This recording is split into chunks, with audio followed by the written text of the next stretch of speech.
Did you ever wonder why discomfort, why God created this discomfort? You ever wonder why he created these growing pains? I remember when I was in Carolina in 2006 in September, beginning of September, and it was cut day. And I knew as an undrafted free agent coming into it that when you look on the production list, when you're number two sitting behind Julius Peppers, a Hall of Famer of today, he will be retired as one of the all-time greats as a pass rusher.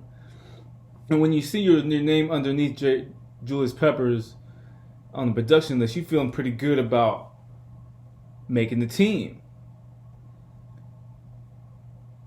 You have some uncertainty of, hey, you could be put on practice squad, like, hey, like our numbers in, but you're feeling pretty good because it's a number-driven business in the NFL.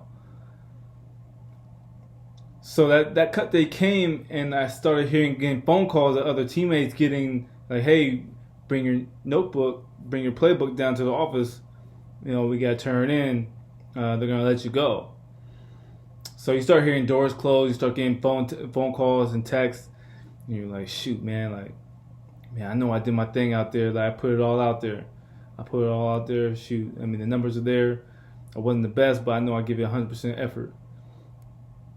So as time went on throughout that day, that cut day, I'm sweating. I'm not gonna lie. And a couple minutes went by, and I saw my phone ring. I saw my phone light up, and it said Carolina Panthers. I was like, well, let me see if if it's a good thing. Let me see if it's a good thing. And so I picked it up, and they're like, "Hey, Jared, is Jared?" It's like, "Yeah, we want you to come down. We want you, to come to the office real quick." I'm like, "All right, cool." So I click, hang up. I'm like, "Man, like, I mean, it could be one, two things. Either I got cut, or like, hey, like, we congratulate you." So I was like, "Cool." So my mindset was just kind of even kill. It's like I didn't know what to expect. I felt like my numbers, proved for themselves. So I still had a little chip on my shoulder, but at the same time, I was like, man, like, this could be the chopping block.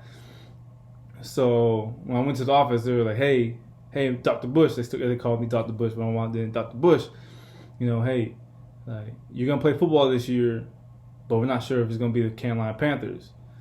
And I was like, all right. So I started talking to the D coordinator and like, hey, we thought you did a great job, and we want to put you on practice squad. And I was like, all right. I just nodded my head. I was like, great, like, cool, like, that means in my mind I was like, shoot, I don't gotta go home. So I went back to the hotel. I did get cut technically, and I was put on waivers.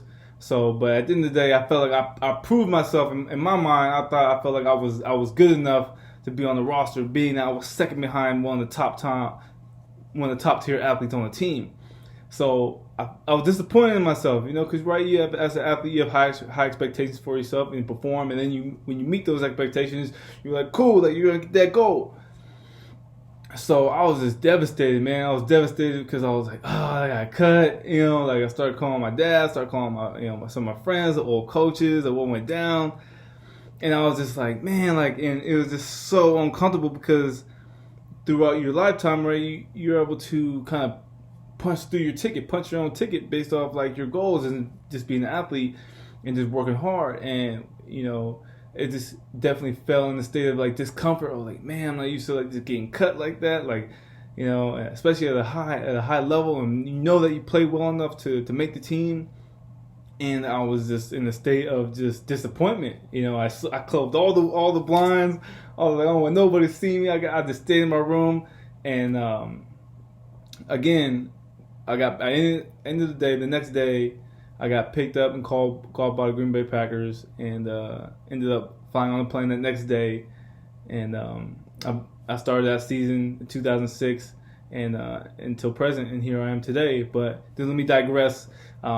Being from the hometown of Vacaville, in California, Northern California, sometimes the dreams are hard to attain and to become reality. And I felt like, and they seemed far-fetched, and I felt like my friends seemed like it was far-fetched for them too. So in my mind, I was like, hey, man, why is this not attainable? Why is it that you guys are putting this thing on such a pedestal that it cannot be done. So I definitely feel like I had a point to prove in the sense that it can be done. It can be done, and I feel like there was a level of discomfort this whole time of getting to that point, and as well as like commuting to a junior college every day and going to school and doing two sports. There was definitely discomfort in the sense of understanding like going to Utah State and transferring and being a junior into a university. There was definitely a discomfort in the sense of like kind of gathering and understanding the networking and understanding what it looks like to engulf yourself into a new university, as well as just being a captain as a senior, interacting with new teammates, understanding there's a different way of doing things, understand there's a different expectations, a new way of a training camp, a coach that is looking after your best interests, as well as his best interest for his home. And just knowing that it's on a different stage, there's always going to be a discomfort in the sense of something that's going to help you grow. And I really felt like God put that in our lives because there's a blessing to the suffering. I think it allows you to grow to new levels. And I feel like I'm definitely thankful for that discomfort, because I feel like I wouldn't be here today talking to you guys about this if it wasn't for those discomforts. I can honestly say that there's going to be a consistent discomfort as an NFL player.